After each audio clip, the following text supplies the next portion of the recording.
اسم، فعل اور حرف یہ تین الگ الگ ہیں۔ حرف وہ ہے جو اپنا معنی خود سے نہیں بتاتا، جیسے فی ہے، فی، اور الا، علا، یہ تمام جو انگلش میں آئی ایس، اس، اور کیسے آتے ہیں، اور یہ تمام چیزیں اکیلے نہیں آتے، اپنا معنی بتاتے ہیں وہ دوسرے کے ساتھ مل کر، تو یہ ہے حرف۔ اور دوسرا ہے اسم، جو اپنا معنی خود بتاتا ہے، جیسے الرجل، الحمد، ہے نہیں، آدمی، تعریف، یہ اپنا معنی خود بتاتے ہیں۔ بات سمجھ میں آ رہی؟ تیسرا ہے فعل، جو معنی بتاتا ہے لیکن ساتھ میں اس کے زمانہ بھی رہتا ہے، جیسے اللہ یرزق لمن یشاء، اللہ تعالیٰ روزی دیتے ہیں جس کو وہ چاہتے ہیں۔ روزی دیتے ہیں، اس میں اگر زمانہ ہے پریزنٹ کا، ابھی، اور روزی دیں گے کون سا، فیوچر کا، تو ابھی پریزنٹ کے لیے کہتے ہیں حال، اور آئندہ کے لیے کہتے ہیں مستقبل۔ استقبال اور مستقبل اسی سے ہے۔ مستقبل کیسے کہتے ہیں؟ آئندہ۔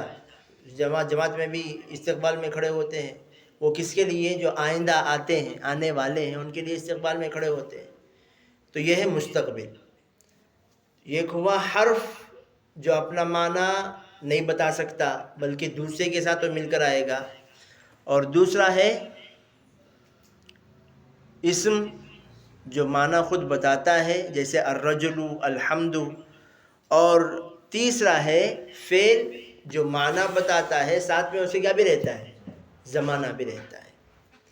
اب آج ہم پڑھیں گے اسم کون ہے اور حرف کون ہے، فعل کون ہے، کیسے پہچانیں گے، اس کی علامتیں کیا ہیں۔ سب سے پہلی علامت اسم کی یہ ہے کہ الف لام اسم پر ہی داخل ہوتا ہے، اسم کے علاوہ فعل اور حرف پر الف لام داخل نہیں ہوتا۔ جیسے ابھی ہم سامنے قرآن پاک میں دیکھ رہے ہیں، بسم اللہ، لفظ اللہ پر الف لام ہے تو لفظ اللہ وہ اسم ہے۔ الرحمن پر الف لام ہے، وہ بھی اسم ہے۔ الرحیم پر الف لام ہے، وہ بھی اسم ہے۔ ٹھیک ہے، تو الف لام والی علامت کے ذریعے ہم نے تین کو اسم پہچانا۔ دوسری لائن میں الحمد، الف لام الحمد پر ہے، وہ بھی اسم ہے۔ پھر آیت کے آخر میں العالمین، وہاں بھی الف لام ہے، وہ بھی کیا ہے، وہ بھی اسم ہے۔ تو سب سے پہلی علامت اسم کی الف لام، الف لام کے ذریعے پہچانیں گے کہ وہ اسم ہے، اسم پر الف لام داخل ہوتا ہے۔ اور دوسری اس کی علامت حرف جر کا داخل ہونا۔ حرف جر کسے کہتے ہیں؟ زیر، جو چیزیں زیر دیں ان تمام چیزوں کو کیا کہتے ہیں؟ حرف جر کہتے ہیں، اور وہ پورے 17 ہیں۔ لیکن یہاں ہم ایک آدھ کو دیکھیں گے انشاءاللہ، اگر اللہ توفیق دے تو حرف جر کی جہاں بات آئے گی وہاں حرف جر مکمل دیکھیں گے۔ یہ ایک ہے اعلیٰ، جیسے ان اللہ علی کل شیء قدیر، یہاں نظر آ رہا ہے، ادھر رکوع والی لائن کے بالکل سیدھ میں اعلیٰ، یہ اعلیٰ حرف جر ہے، نمبر 1۔ نمبر 2 فی حرف جر ہے، جیسے یہاں فی قلوبہم مرض، رکوع سے نیچے تیسری لائن میں ہے کیا، آیت نمبر 9 کے بعد فی قلوبہم، تو یہ فی بھی حرف جر ہے۔ اور اسی طریقے سے آیت نمبر 7 کے بعد من ہے، وَمِنَ النَّاسِ، یہ من بھی حرف جر ہے۔ تو یہ حرف جر داخل ہوتا ہے اسم پر، حرف جر کے بعد والا اسم ہی ہوتا ہے، فعل نہیں ہو سکتا، اور حرف جر کے بعد حرف نہیں ہو سکتا. سمجھ گئے؟ سب سے پہلے ہے الف لام داخل ہوتا ہے کس پر؟ اسم پر. نمبر 2 حرف جر وہ بھی آتا ہے اسم پر. حرف جر کسے کہتے ہیں؟ زیر دینے والے حروف، جن کی وجہ سے زیر آتا ہے. اور نمبر 3 مضاف اور مضاف الیہ. فی الوقت 2 کافی ہیں، کیونکہ مضاف اور مضاف الیہ وہ الگ ہے، اسے سمجھانے کے لیے مستقل سبق ہونا ہوگا. تو یہ 2 علامتیں ہوئی کس کی؟ اسم کی. اب ہے فعل. فعل کی علامت سب سے پہلے اس پر داخل، سب سے پہلی علامت اس کے اندر یہ ہے کہ اس کے اندر زمانہ ہوتا ہے. ترجمے میں آپ نے دیکھ لیا کہ وہاں زمانہ ہے. جیسے نمبر 3 میں تیسری لائن میں اہدنا الصراط المستقیم، اہدنا الصراط المستقیم، آپ بتلائیے ہم کو سیدھا راستہ. اب بتلائیے ہم کو میں زمانہ ہے کہ نہیں ہے؟ کون سا زمانہ ہے؟ حال کا زمانہ ہے، مستقبل کا زمانہ ہے. ابھی آپ بتلائیے، یا ہم دعا کر رہے ہیں، دعا کے بعد بتلائیے، مستقبل کا زمانہ ہے. تو زمانہ ہے تو وہ فعل ہے، اور جس کے اندر زمانہ نہیں تو وہ فعل نہیں ہو سکتا. زمانہ اور فعل دونوں ایک دوسرے کے ساتھی ہیں. اسی طریقے سے ایاک نعبد و ایاک نستعین. ایاک نعبد، نعبد ہم عبادت کرتے ہیں، ہم عبادت کرتے ہیں، زمانہ ہے تو یہ فعل ہے. وَإِيَّاكَ نَسْتَعِينُ، اور تیری ہی، تجھ سے ہی ہم مدد مانگتے ہیں. نستعین یہ بھی فعل ہے کیونکہ اس میں زمانہ موجود ہے.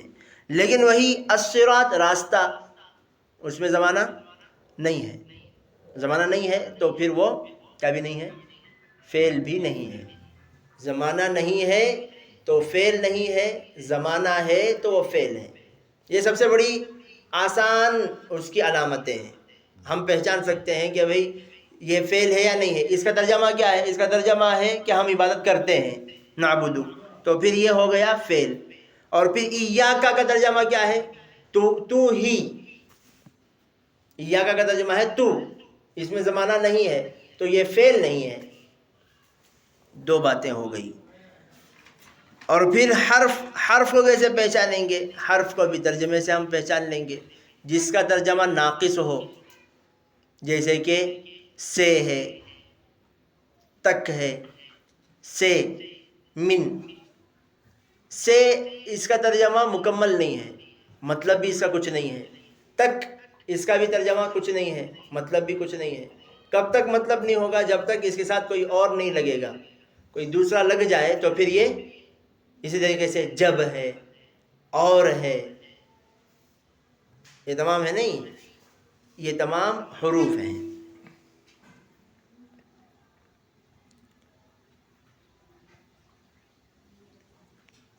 تو اسم کی 2 علامتیں، یہ ایک علامت تو یہ اس کے ساتھ الف لام داخل ہوتا ہے. دوسری علامت حرف جر کے بعد اسم ہی آتا ہے، حرف جر کے بعد فعل نہیں آتا. اور فعل کی ہم نے علامت بتائی جس کے اندر زمانہ ہوتا ہے. اب دوسری علامت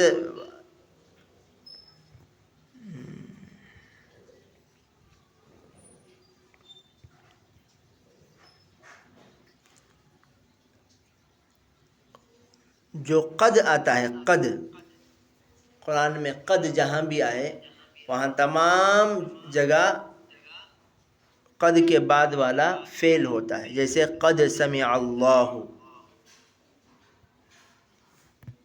اور اسی طریقے سے آپ جہاں بھی قد ہو، قد قرآن میں کتنی جگہ ہے؟ 560 پر ایک جگہ قد ہے. اور